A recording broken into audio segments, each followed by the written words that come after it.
direto de Interlagos, na Bandeirantes, Grande Prêmio de São Paulo de Fórmula 1. A hora tá chegando, a hora já chegou, na verdade, porque os motores estão roncando alto lá em Interlagos. O Vinícius Bueno tá com a gente acompanhando durante toda a semana o Grande Prêmio de São Paulo. Tudo bem, Vini? Boa tarde.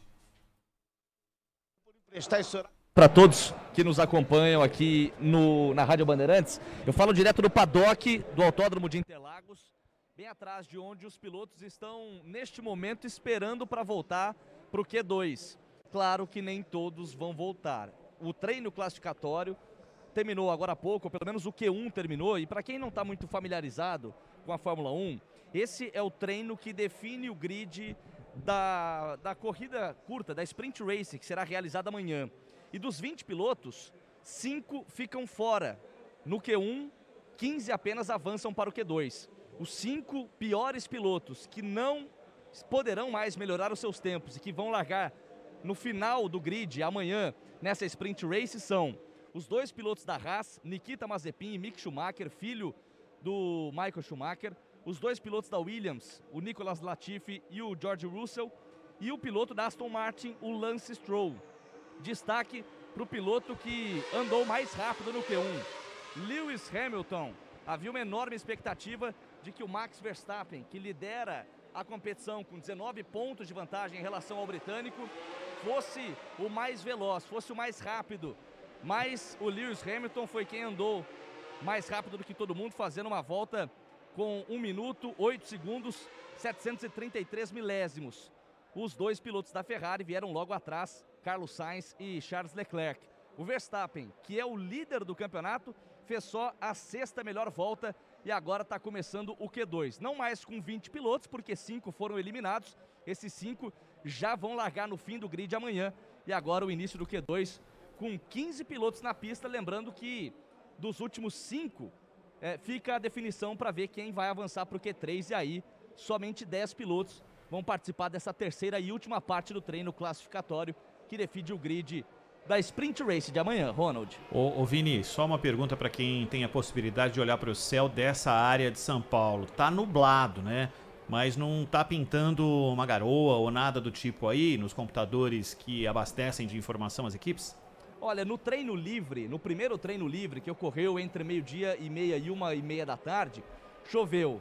Nesse momento a situação está um pouco mais tranquila. Claro que há sim o risco de chuva e a gente sabe que quando chove a coisa fica ainda mais imprevisível.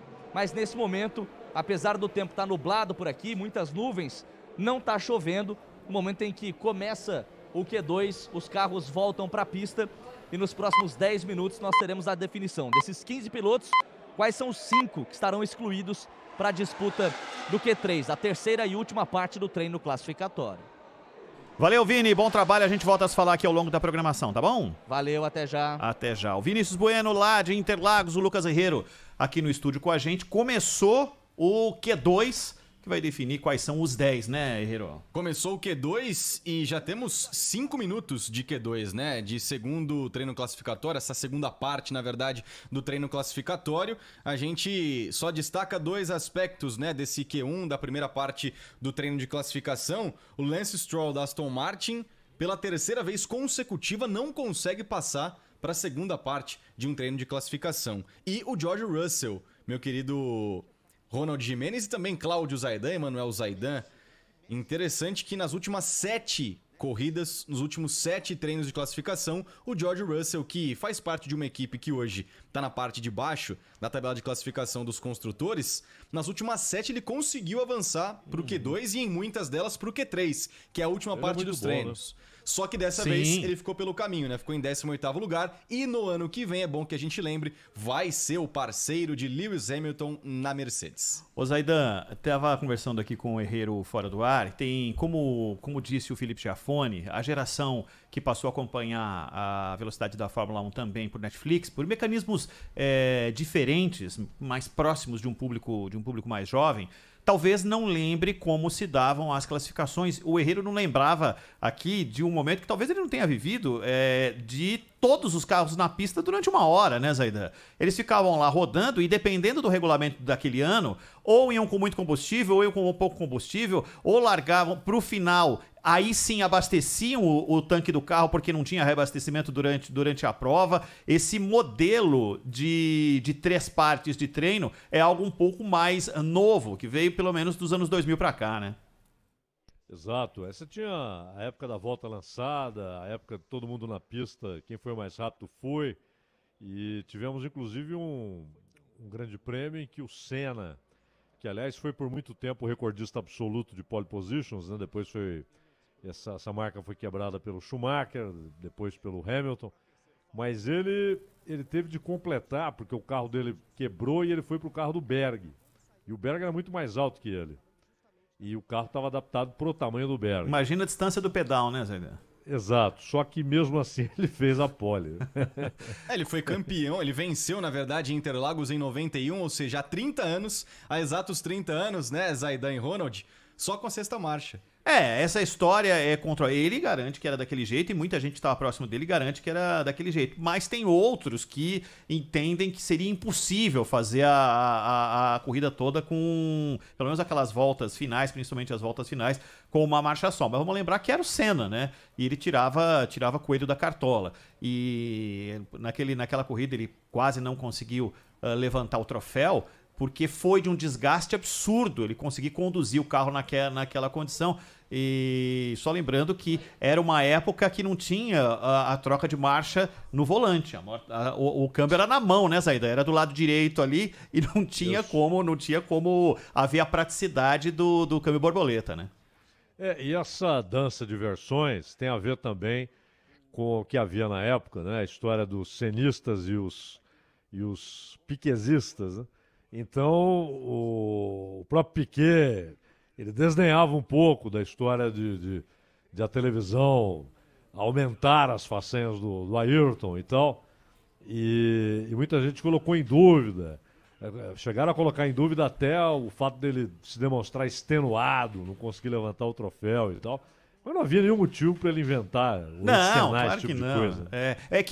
Tem uma questão muito técnica, né, de gente falando que falava se fosse hoje. Claro, mas hoje é outra tecnologia completamente diferente, é outra história.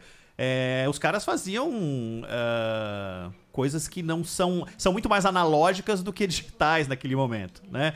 E, inclusive tem comportamento de piloto que da forma de frear que são rudimentares, e gente que usa esse recurso até hoje, gente que freia acelerando, né? Fala, mas como é que pode? Sim, tem pilotos que... O Rubinho dizia que freava acelerando, que era para já sair contração suficiente em qualquer momento que ele tinha que exagerar um pouco mais no freio. O Vini tá chamando a gente de novo lá de Interlagos. Fala, Vini! Na verdade, só para participar desse debate, vocês lembraram aí essa icônica vitória do Ayrton Senna em 1991, com poucas marchas no fim da corrida e com muita dificuldade para levantar o troféu em função do desgaste físico.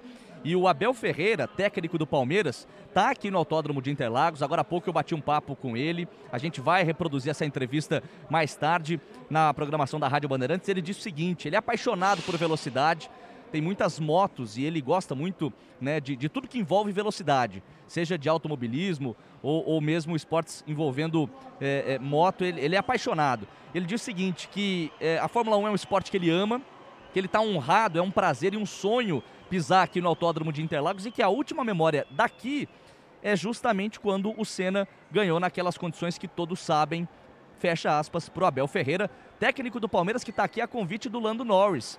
O Norris esteve acompanhando a vitória do Palmeiras nesse meio de semana contra o Atlético Goianiense no Allianz Parque e agora o treinador português também acompanhando esses bastidores da Fórmula 1 que ele tanto gosta. Ele foi... Vinícius. Fala, Zaidan. Ô Vinícius, o Abel, se for campeão da Libertadores, ele disse que vai dedicar o troféu ao adepto da vaquinha. Você é sempre impossível, hein, Zaidan? Quem pegou, pegou. Quem não pegou, ela tá no ar aí, a piada. O Vini, ele foi meio que o mestre de cerimônias lá do Lando Norris, inclusive se comunicando em inglês, a língua pátria do Lando Norris, e que recebeu uma camisa do Palmeiras e não fez nenhuma cerimônia em apresentar nas redes sociais toda a felicidade de estar no Allianz Parque, né? E tem um detalhe curioso, porque eu estava com a Aline Fanelli, também do Grupo Bandeirantes de Comunicação, repórter da Band News FM, e nós fizemos um bate-papo ali exclusivo com o Abel Ferreira, e ele deu uma de Abel casamenteiro, viu? Porque ele disse que a filha mais velha dele gosta muito do Lando Norris. E aí eu abro aspas pro Abel, ele disse o seguinte: só não sei se é porque ele é um bom piloto ou porque tem olhos claros. Ah, meu Deus, tá bom.